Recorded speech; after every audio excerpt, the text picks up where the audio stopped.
Paz do Senhor Jesus, igreja. Amém. A irmã Rita falou para mim que eu tenho até meia-noite para poder falar. Irmãos, brincadeira, nós estamos na presença do Senhor e Ele é maravilhoso para conosco. Eu vou estar lendo o texto, uma vez que os irmãos já estão de pé, depois eu faço as minhas considerações aqui. Vamos estar lendo, o tema já foi lido pelo nosso presidente da AGIORB, que é o tema que foi escolhido para ser falado. Eu vou ler ele e, com a permissão do nosso presidente da Juventude, eu vou estar lendo também mais 2 versículos de um outro livro também do Novo Testamento, para poder estar conjugado com essa mensagem. Amém? Atos dos Apóstolos, esse é o primeiro. Atos dos Apóstolos, capítulo 9, verso 40, que é o tema. Nós estamos sendo convocados, chamados pelo Senhor para nos posicionarmos e nos colocarmos de pé diante da presença dEle. Diz assim: mas Pedro, fazendo-os sair a todas, pôs-se de joelhos a orar, e voltando-se para o corpo, disse: Tabita, levanta-te. E ela abriu os olhos e, vendo a Pedro, assentou-se. Agora vamos estar lendo o outro texto. João 15, Evangelho de João, no capítulo 15, versos 7 e 8. Glória a Deus. Evangelho de João, capítulo 15, verso 7 e verso 8. E diz assim: se vós estiverdes em mim e as minhas palavras estiverem em vós, pedireis tudo o que quiserdes e vos será feito. Nisto é glorificado meu Pai, que deis muito fruto, e assim sereis meus discípulos. Voltando um pouquinho ainda, vamos ler também o 6, que também tem tudo a ver com o que o Senhor quer falar. O 6, que eu não havia lido, mas ele também está incluído. Não, é o 7. Aquele que diz: eu sou a videira verdadeira. É o 5, desculpe, irmãos, é o 5, que o 6, o 7 eu já li. Eu sou a videira e vós as varas. Quem está em mim e eu nele, esse dá muito fruto, porque sem mim nada podeis fazer.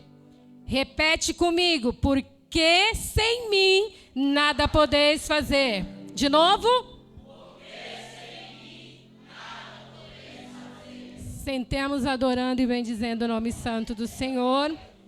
Eu quero glorificar a Deus pela vida da nossa querida irmã Rita, nosso pastor Fábio, nos fez esse convite. Para mim é uma honra estar aqui falando aos jovens. Também o meu respeito a todos os pastores presentes. Quem dera eu pudesse ouvir um dos meus pastores hoje.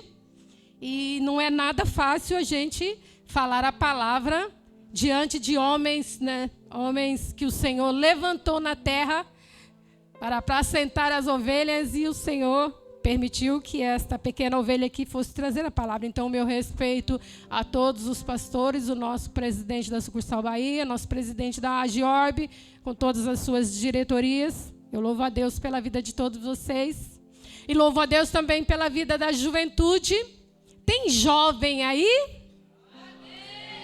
Oh, glória a Deus. E olha, irmãos, para ministrar para jovem, me remete ao meu passado. Eu não vou falar quantos anos eu tenho agora, não, tá bom? Mas o Senhor, Ele falou comigo. E eu recebi esta palavra quando eu tinha 15 anos. Eu não sei se tem jovem aí que tem essa idade e já se batizou, ou menos, ou mais, não importa. Eu quero dizer que com esta idade o Senhor me chamou E o Senhor tem me sustentado até o dia de hoje.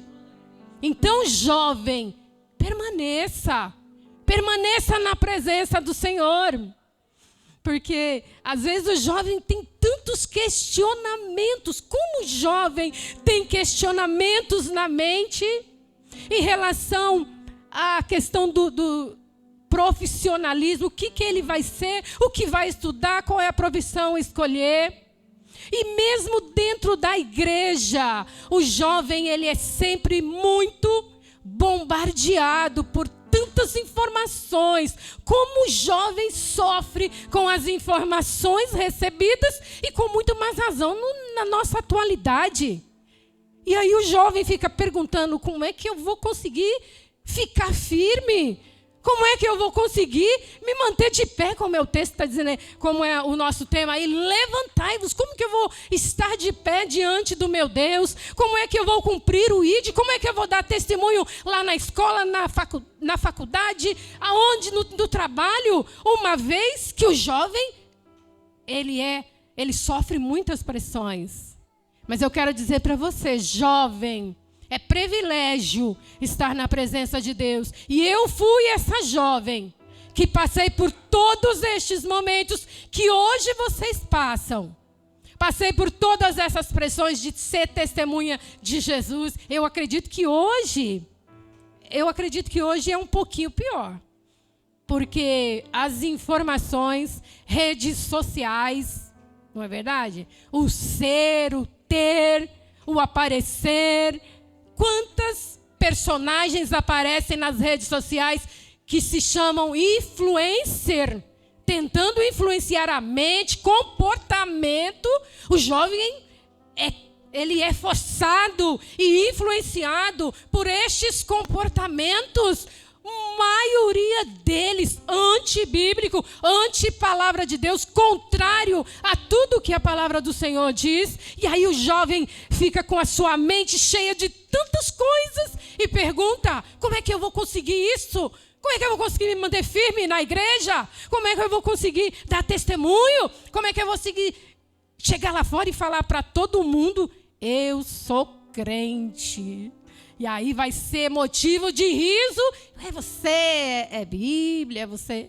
Como é que o jovem vai conseguir isso? O Salmo 119, no verso 9, eu já estou entrando aqui no tema. É que eu quis dar essa palavra aos jovens de princípio, porque eu me identifico muito com o jovem. Salmo 119, verso 9, existe uma pergunta. Um jovem fazendo, como purificará o jovem o seu caminho? Como é que eu vou conseguir manter-me puro?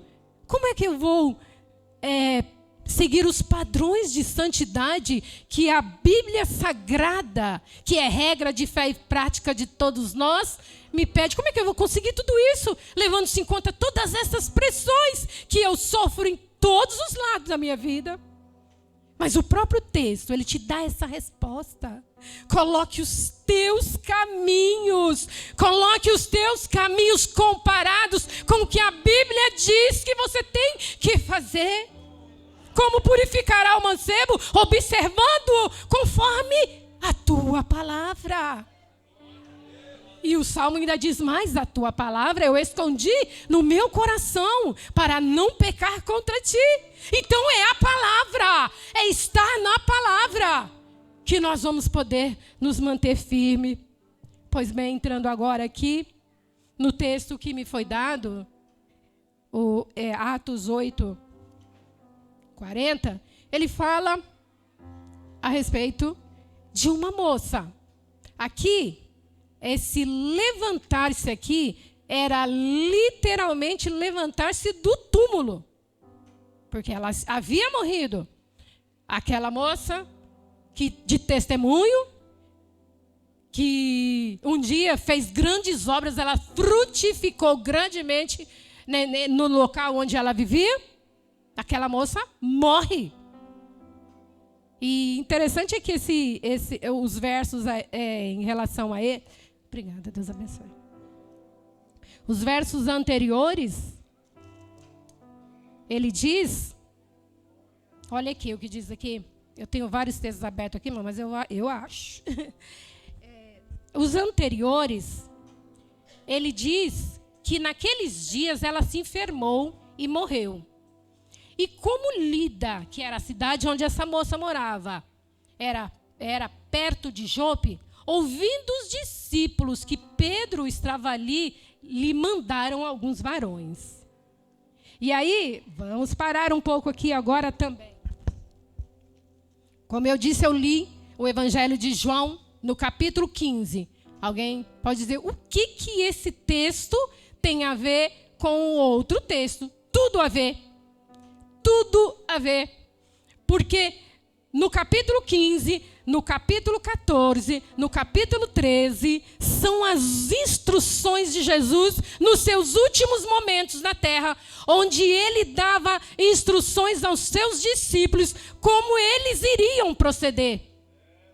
Ele começou no capítulo 13, ele dá as instruções lá, a nossa linda instruções do lava-pés. Jesus já estava se despedindo dos apóstolos.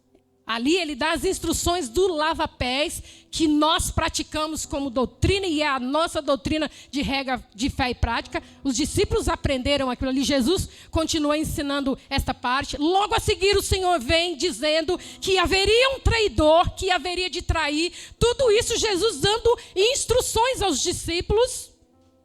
Quando chega no verso 14, ainda ele dá eu diria que seria o discurso da despedida dele. Quando ele dá instruções aos apóstolos para que eles estivessem firmes nele, que eles não ficassem com o coração entristecido. Ele diz no primeiro versículo: não se turbe o vosso coração, não fiquem tristes. Ele já estava dando as orientações a eles, dizendo que ele já iria partir dessa terra. Mas eles não precisariam ficar tristes, porque ele voltaria. Chegando no 15, agora, que diz que é o tema da nossa Agiorbe desse ano, crescendo para frutificar. Vamos chegar lá no texto lido, que é o tema. Mas aqui, Jesus dá instruções para os seus apóstolos. Continuação das instruções. Ele diz a eles: eu sou a videira verdadeira e vocês são os ramos. O Senhor Jesus, ele iria partir, mas quem que ficaria? Eram os apóstolos que daria continuidade. Os apóstolos dariam continuidade de tudo que Jesus começou a realizar na terra. E então ele, instruindo-os que eles precisavam estar ligados nele, como eu e você precisamos estar ligados no Senhor, porque não tem como haver operação de milagres, não tem como haver pregação do Evangelho, se nós não estivermos ligados na videira verdadeira que é Cristo. E aí ele diz para os apóstolos, começando: olha, eu sou a videira verdadeira e vocês são as varas. Toda vara que em mim ela dá fruto, o Senhor, ele vem e limpa ela. Olha só, nós estamos falando de poda.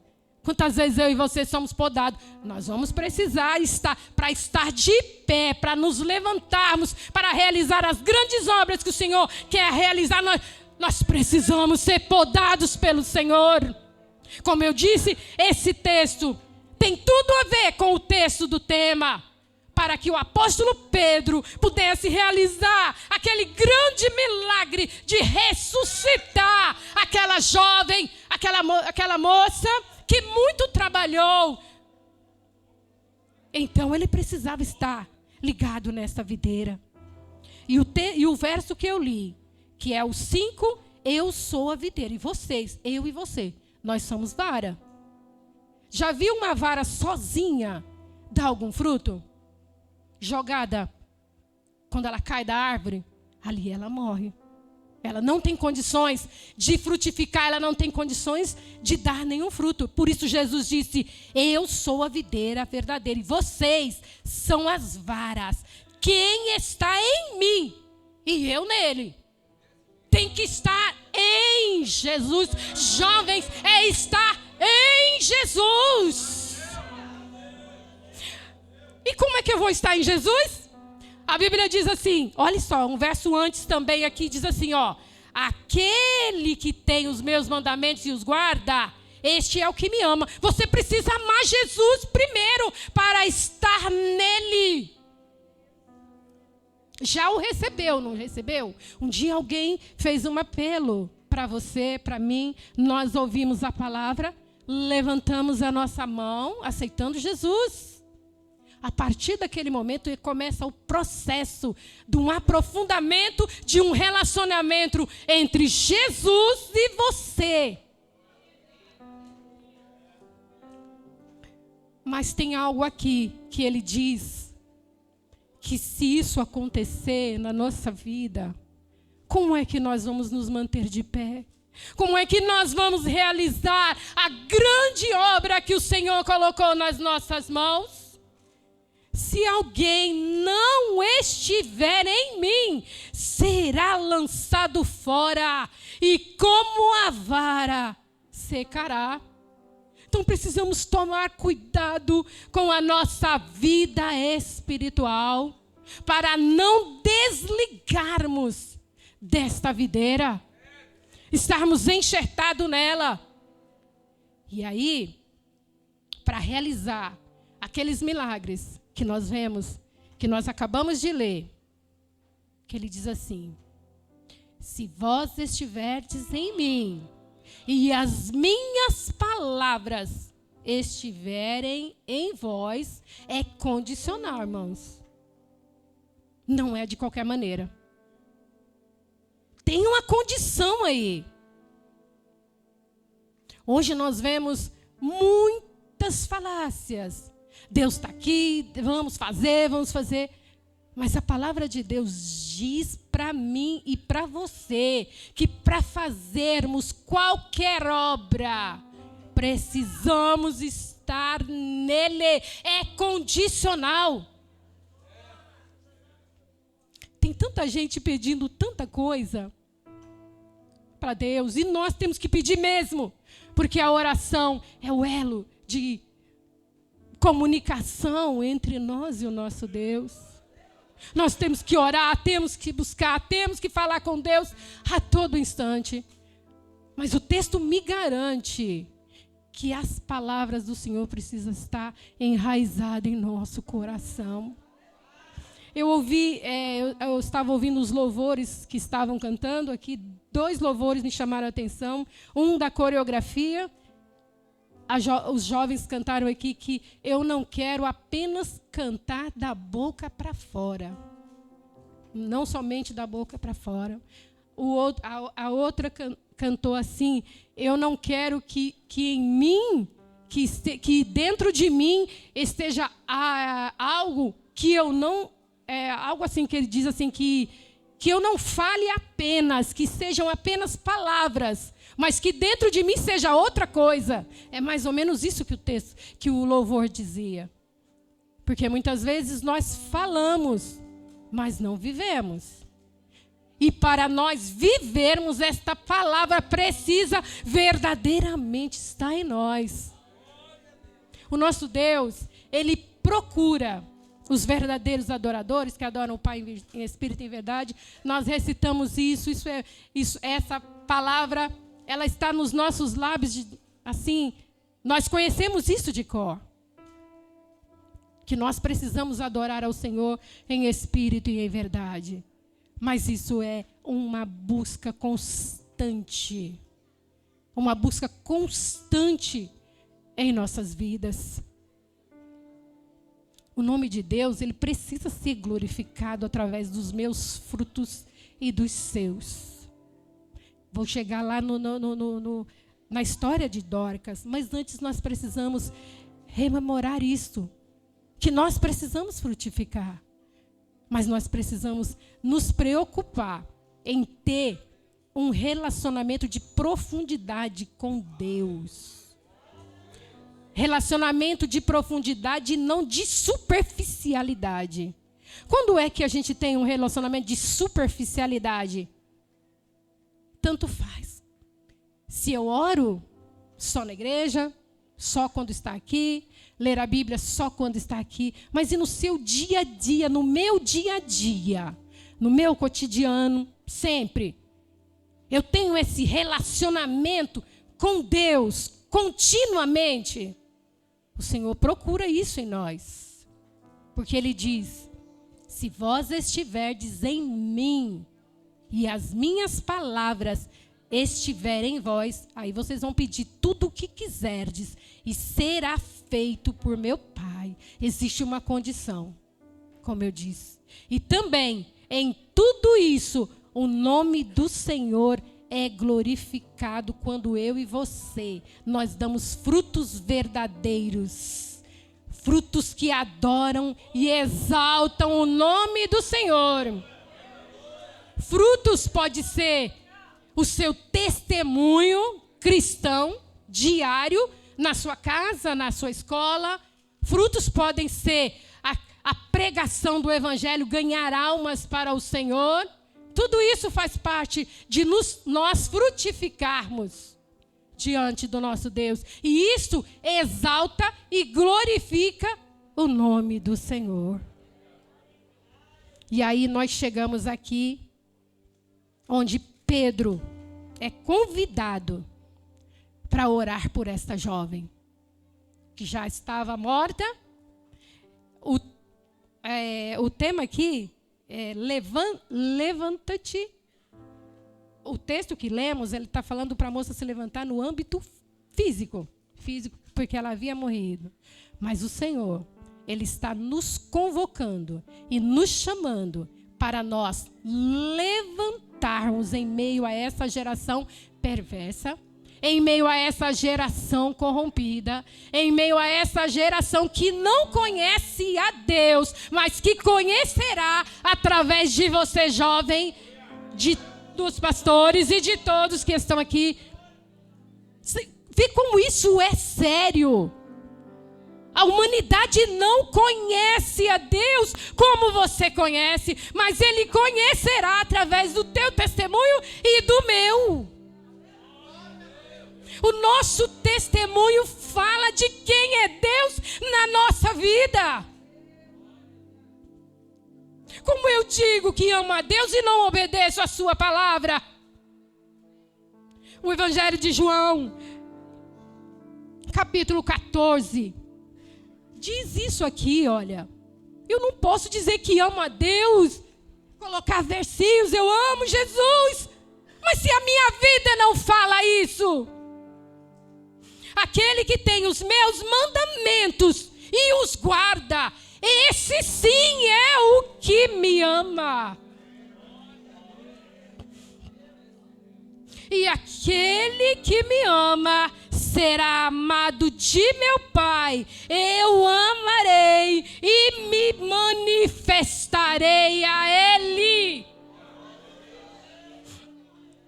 Deus te convida para se pôr de pé. Levanta-te para obedecer a Deus. Levanta-te para falar do amor do Senhor. Levanta-te para frutificar. O Senhor está te chamando e me chamando. E aí, nós vemos aqui esses mesmos apóstolos que receberam a instrução de Jesus, que recebeu aquela instrução do capítulo 15. Agora nós vemos Pedro colocando em prática os ensinamentos do Senhor, frutificando, pois a palavra do Senhor estava na vida dele, e assim ele teve condição de dizer para aquela moça morta: levanta-te. As mulheres lamentavam porque ela era muito preciosa. Ela fazia boas obras, aquela moça. Ela era muito importante na sociedade da época. E todos choravam, mostravam as coisas que ela fazia, desejando vê-la novamente viva. E Pedro, aquele Pedrão lá, que foi transformado pela palavra, como todos os apóstolos que o Senhor Jesus deixou na terra para dar continuidade ao seu ministério terreno. Aquele mesmo Pedro que outrora era oscilante. Os outros apóstolos também que outrora eram oscilantes, muitas vezes nem entendiam a verdadeira essência do ministério de Jesus. E aí vem este mesmo Pedro agora, depois de ter sido cheio do poder de Deus no dia de Pentecoste, depois de ter curado Enéas e de dizer para Enéas, Enéas, Deus te dá saúde, depois de dizer para aquele paralítico na Porta Formosa, não temos prata nem ouro, mas o que temos te damos. Esse mesmo Pedro chega aqui e diz para essa jovem, levanta-te.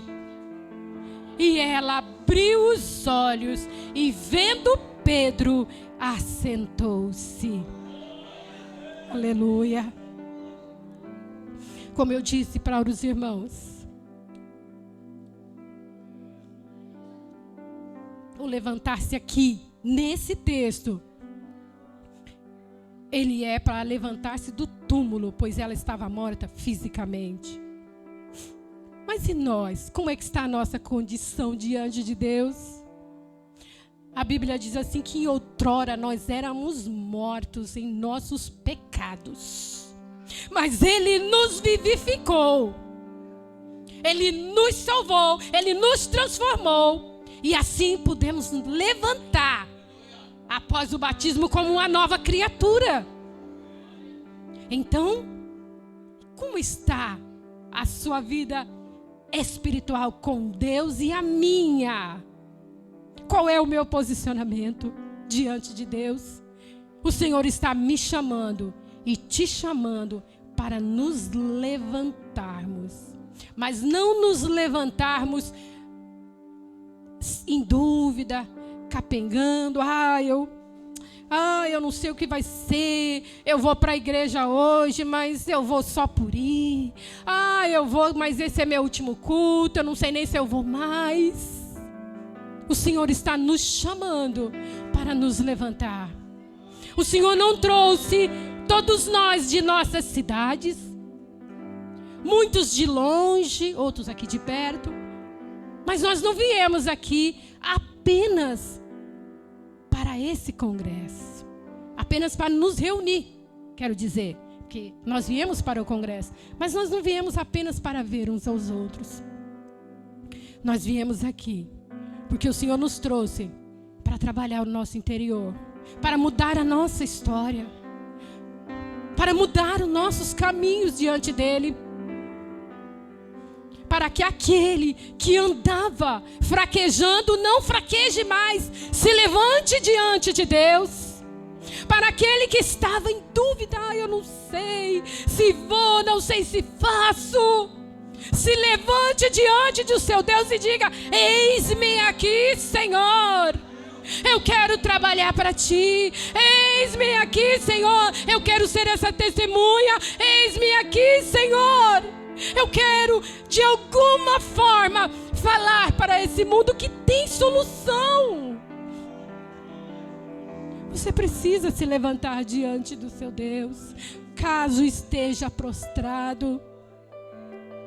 O Senhor te quer como a luz, como um refletor de luz, levando luz em meio a este mundo de trevas, porque é assim que o mundo está, mergulhado nas trevas.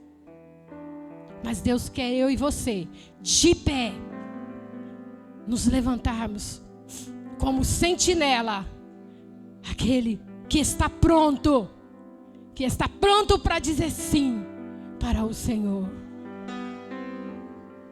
Este apóstolo, após receber aquelas instruções que foi lida no Evangelho de João, no capítulo 15, coloca agora em prática tudo aquilo que o seu mestre ensinou.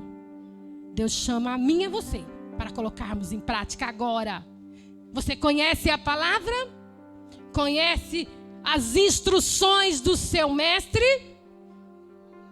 Então esse é o momento de se levantar, jovem, E aí falar para o seu amigo lá de escola, que muitas vezes está depressivo, e você vai ter a palavra para dizer a ele que tem solução para ele. Para aquele jovem que muitas vezes estão com comportamentos totalmente contrários à palavra do Senhor, que hoje muitas vezes nós não podemos nem falar, mas você vai dizer: Jesus pode transformar e pode mudar essa história na sua vida. É momento de nos levantarmos, jovens. É momento dessa juventude mostrar a sua força aí neste mundo. Você não foi chamado por Deus para ser mais um. Não. O Senhor te chamou para ser um diferencial. Porque a palavra de Deus diz para você, jovem: eu te escrevi, mancebo ou jovem, porque você é forte. Mas sabe quando você é forte? Porque vós sois fortes. Porque a palavra de Deus está em vós. E já tendes vencido o maligno. É a palavra na tua vida e na minha vida que dá força para nós vencermos o maligno.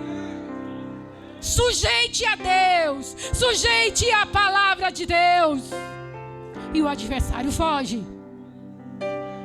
Quando você sujeita ao teu Criador, quando a palavra de Deus está em você, enraizada no seu coração, não de maneira superficial, mas de maneira profunda, que produz uma vida abundante.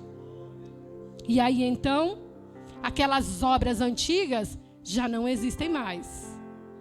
Aquilo que nós praticávamos no passado, nós já não praticamos mais. O apóstolo Pedro colocou em prática. Ele chegou e disse para esta menina que estava morta, não sei quantos dias, já alguns dias eu creio. Mas quando chegou a vida, a morte se afugentou. Então quando chega você em qualquer ambiente, aí você está trazendo vida onde há morte. Isso espiritualmente falando. Quando você coloca a planta dos seus pés lá na sua escola, o adversário já começa a tremer, porque ali chegou um jovem que é forte, que a palavra de Deus está nele, e ele já tem vencido o maligno por isso. Então, jovens, eu finalizo essa palavra aqui. Você e eu, nós precisamos frutificar. Nós precisamos estar enxertado na videira. Nós precisamos estar ligado em Cristo. Porque assim, como os apóstolos, nós faremos as obras que eles fizeram. E a Bíblia diz que ainda farão maiores ainda. Isso não era privilégio apenas deles. É privilégio da igreja deste século. Então é agora que Deus está chamando eu e você para nos levantarmos diante dele. Amém? Que o Senhor te abençoe, jovem. Que o Senhor te dê a força necessária para você se levantar e ser essa testemunha. Que você não se conforme com a superficialidade. Eu vou para a igreja porque meu pai me obriga. Eu vou para lá porque eu vou... Não digo que seria o caso de alguém aqui, mas muitos dizem isso. Eu vou porque minha mãe está me obrigando. Que não seja isso na sua vida. E que não seja apenas por vir, mas que você busque um relacionamento de profundidade com o seu Deus. Porque Ele quer isso. Mas não depende dele essa parte. Depende de mim, de você. Eu preciso me posicionar, me colocar de pé diante de Deus e dizer: Senhor, eis-me aqui. Aí a parte dele ele fará. Aí ele descerá com glória e com a força necessária que você precisa para caminhar na sua trajetória cristã. Amém, queridos? Que Deus abençoe vocês, meus jovens. Como eu disse no início, 15 anos eu aceitei Jesus. Como foi isso para mim? E eu imagino que é difícil para você também. Mas você não está sozinho, não. o Rei dos Reis, Senhor dos Senhores, Ele está com você. O Senhor te abençoe e te guarde e faça resplandecer a cada dia o seu rosto sobre ti e te dê muita paz para você levar essa paz para aqueles que precisam. Pastor Fábio, muito obrigada e agradeço a oportunidade em nome de Jesus. Amém, igreja? Exaltado seja o nome do Senhor, né, irmãos? Nós honramos a Deus pela vida de todos os intercessores que estiveram intercedendo durante todo esse período aí de oração pelo Congresso. Queremos convidar todos os representantes de juventude, né, líderes, aqui à frente, por favor, em nome de Jesus, amém? Quem são os líderes aí, representantes de juventude nas suas igrejas locais? Por favor, gostaria que você viesse aqui à frente, amém? Aleluia. Irmãos, é um privilégio muito importante, né? As